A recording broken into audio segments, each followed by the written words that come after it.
Fala pessoal, meu nome é Juliana e esse é o canal Vivendo no Canadá.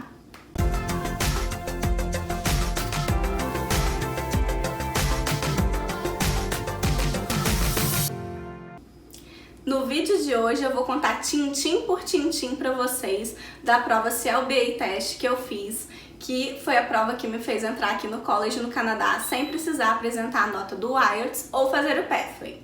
Não sabe do que eu tô falando? Assiste o vídeo anterior a esse, que eu vou deixar linkado aqui em cima do vídeo, que foi onde eu contei o que é essa prova CLBA Test. E assiste mesmo, porque se você assistir você pode economizar até $5.400, mais ou menos. E antes que eu comece a tagarelar aqui sem fim, já vai se inscrevendo no canal e deixando a sua curtida nesse vídeo, por favor. Porque isso ajuda o canal a crescer e a mostrar esse vídeo para mais gente. E a nossa intenção é poder ajudar cada vez mais pessoas com o seu Projeto Canadá. Bom, a prova é dividida em 3 partes. O speaking é junto com o listening, aí tem o reading e tem o writing. A primeira parte, e a duração da prova é mais ou menos 2 horas e meia, sendo que o listening com o speaking é de 20 a 30 minutos. A primeira parte é justamente o listening com o speaking, e nessa parte é só você e o instrutor dentro de uma sala. E ele vai começar pedindo para você falar um pouco sobre você.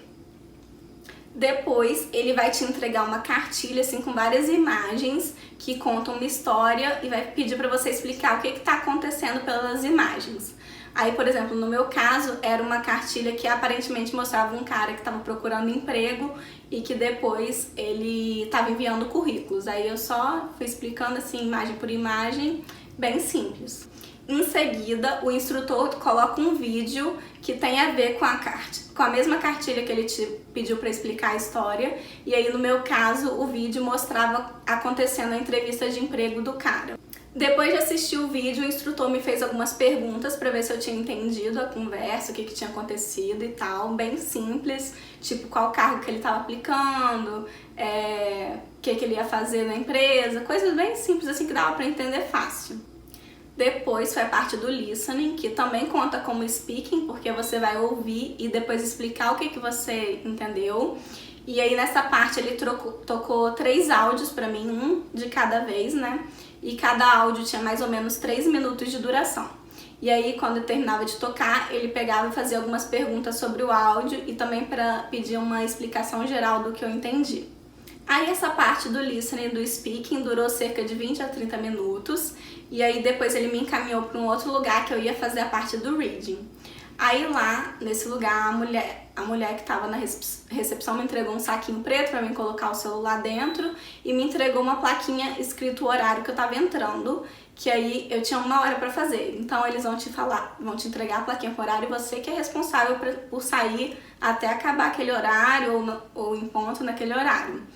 E aí você entra numa sala que tem várias pessoas fazendo provas, não necessariamente elas estão fazendo a mesma prova que você, e aí tem um relógio, aí você vai controlando o seu tempo lá com o relógio.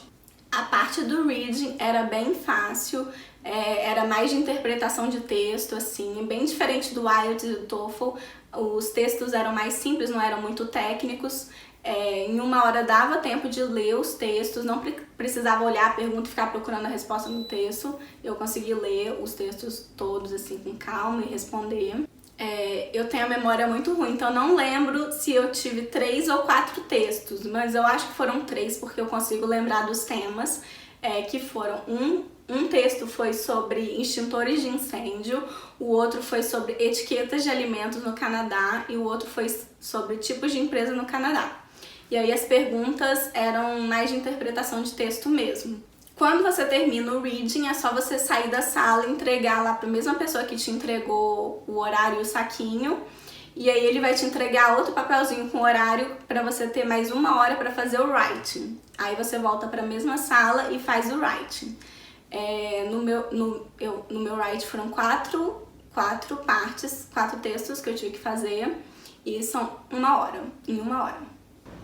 No writing não especificava quantas palavras ou quantas linhas você tinha que escrever, mas tinha as linhas desenhadas na folha do gabarito, então eu tentei preencher o máximo delas. E eu particularmente achei que 1 hora foi pouco pra mim, mas eu também dei mole porque eu não cheguei e olhei tudo, o que eu ia ter que fazer, sabe? Eu acho bom antes você ler todos os textos, o que você vai ter que fazer pra já ter uma ideia. Então eu acho que eu acabei demorando muito no primeiro texto, que eu empolguei lá e tal, e aí eu tive que fazer o último texto correndo. Agora eu vou contar um pouquinho pra vocês quais foram os tipos de texto que eu tive que escrever. O primeiro foi bem simples, era pra mim escrever um artigo, tinha um mapinha de um parque e com uma seta mostrando um caminho percorrido no parque. Aí ele falava que eu tinha visitado aquele parque e que era pra mim contar seguindo o caminho que estava marcado no mapa, o que eu tinha feito e tal, em forma de um artigo pra empresa que eu trabalhava. Muito simples e tal, empolguei e tal. Quando eu cheguei no final, gente, eu vi que eu tinha feito ao contrário a seta. Ao invés de eu fazer o caminho começando pro final, eu fiz do final pro início. E aí já era tarde demais, já tinha escrito tudo e tal. Aí eu até escrevi uma nota no rodapé lá, desculpa, só depois que eu vi que a seta estava errada e tal, mas eu falei, pronto, ferrou, vou precisar de 6 meses de PEFA e depois dessa e tal.